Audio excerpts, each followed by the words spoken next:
And the next category is Disruptor of the Year Award. स्थापित मानदंडों को challenge देकर नई राह बनाने वाले ये अवार्ड, जिसके विनर है रणवीर अलाहाबादिया.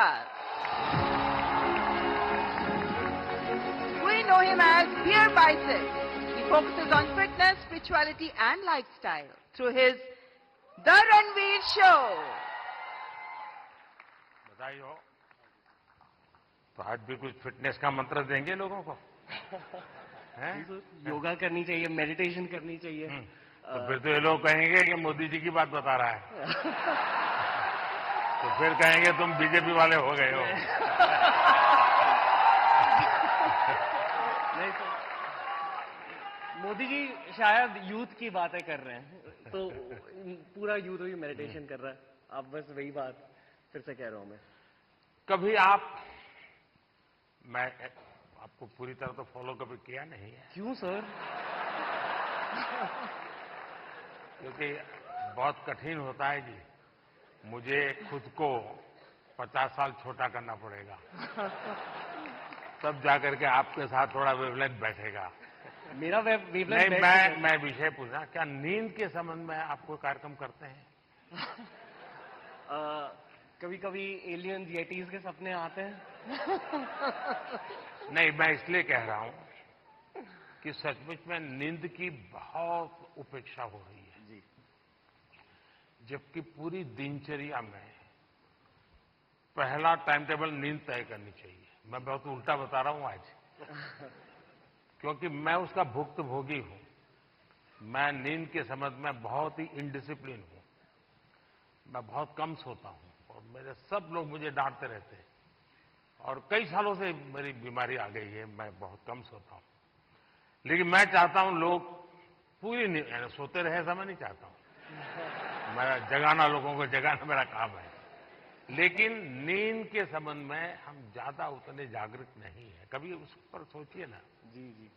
योग निद्रा करनी चाहिए. योग निद्रा अलग है जी, वहां मत ले जाइए. देखिए, योग निद्रा वो विषय है जो नॉर्मली नींद से कठिनाइयां हैं, नहीं हो पाती. तो योग निद्रा कर लिया तो उनका 3-4 घंटा और निकल जाता है. आपके साथ पॉडकास्ट करने का मूड हो रहा है सर. अरे वाह. चलिए, मूड तो सारे के बहुत होते हैं भाई.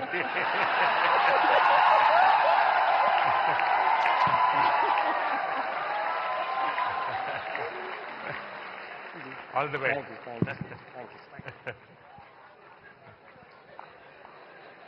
और अगला पुरस्कार प्रकृति और पर्यावरण के प्रति समर्पित भाव से काम करने वाले ग्रीन चैंपियन अवार्ड, जिसके विनर हैं पंकति पांडे.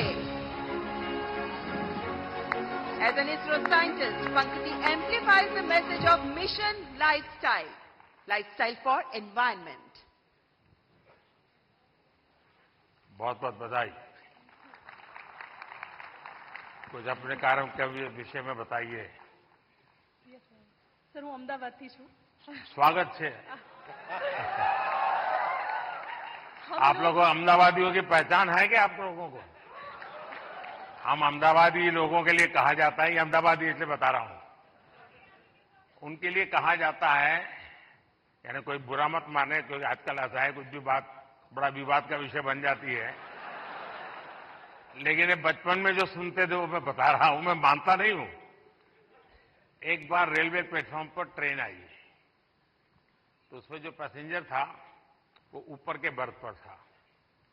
तो उसने बाहर खिड़की में पूछा कि भाई कौन सा स्टेशन आया है.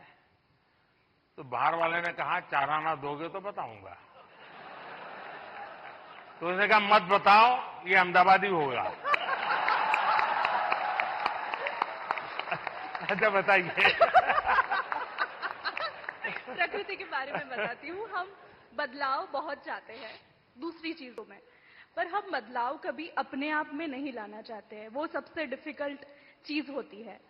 तो मैं अभी यहाँ पे जो सब लोग उपस्थित है यहाँ पे, उनसे कहूंगी, एक चीज हम अगर हमारे वहां पे करें, हम अपने वेस्ट को ऑडिट करें. हम दूसरों का कचरा देखते हैं, पर हम क्या खुद निकालते हैं वो हम कभी नहीं देखते हैं. तो I request all of you to waste audit your dustbin. कि क्या हम हमारी लाइफ को जीरो वेस्ट बना सकते हैं, पूरे तरीके से नहीं, पर क्या हम कोशिश कर सकते हैं। Thank you so much. Mission life के संबंध में डिटेल स्टडी किया है आपने? मिशन लाइफ नहीं सर। मैंने एक यूएन सेक्रेटरी जनरल के साथ दुनिया के सामने एक मिशन लॉन्च किया है। क्लाइमेट, एनवायरमेंट, सर्कुलर इकोनॉमी, ये सारी बातों से हम परिचित है। और लोग दुनिया कहते हैं तुम ये मत करो, तुम वो मत करो, सारा मैं क्या करूंगा कोई कहता ही नहीं है। और इसलिए मैंने कहा है मिशन लाइफ। और मिशन लाइफ के पीछे मेरा इंटरेस्ट यही है कि आपकी लाइफस्टाइल ही एनवायरमेंट फ्रेंडली होनी चाहिए। हम क्या करते हैं, एसी कार में बैठ करके जिम जाएंगे, जिम में बिजली जला करके पसीना निकालेंगे, फिर एसी कार में बैठ करके घर वापस आएंगे और फिर 5 स्टार होटल में जाकर के एनवायरमेंट पर भाषण देंगे।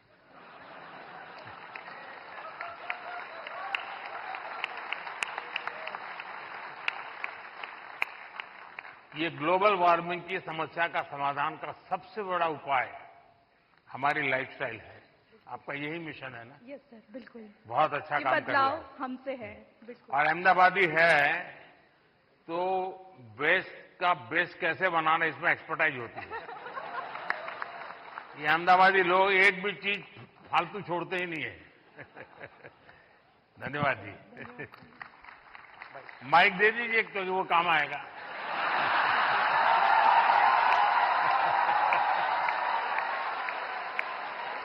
And the next award, Best Creative for Social Change.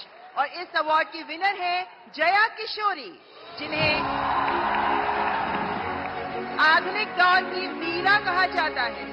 One of the youngest spiritual orators, she shares stories and teachings from Bhagavad Gita and Ramayana in insightful manner. बहुत बहुत बधाई आपको। चलिए, आपने लोगों को आध्यात्मिक दुनिया की तरफ बड़ी आधुनिक तरीके से रुचि फैलाई है। बहुत बहुत धन्यवाद। बताइए कुछ। जी, मैं कथाकार हूँ, श्रीमद् भागवतम करती हूँ और गीता जी के ऊपर बातें करती हूँ, क्योंकि मेरा बचपन इन्हीं चीज़ों से गुजरा है। और जो बदलाव मुझ में आया है, चाहे शांति, सुकून, खुशी, हर चीज़ को लेकर। और सबसे बड़ी बात, क्योंकि हमारी सोच है कि भगवान से जुड़ना तो बुढ़ापे का काम है, और मुझे लगता है सबसे गलत सोच है, क्योंकि सबसे ज्यादा अध्यात्म की जरूरत युवाओं को है।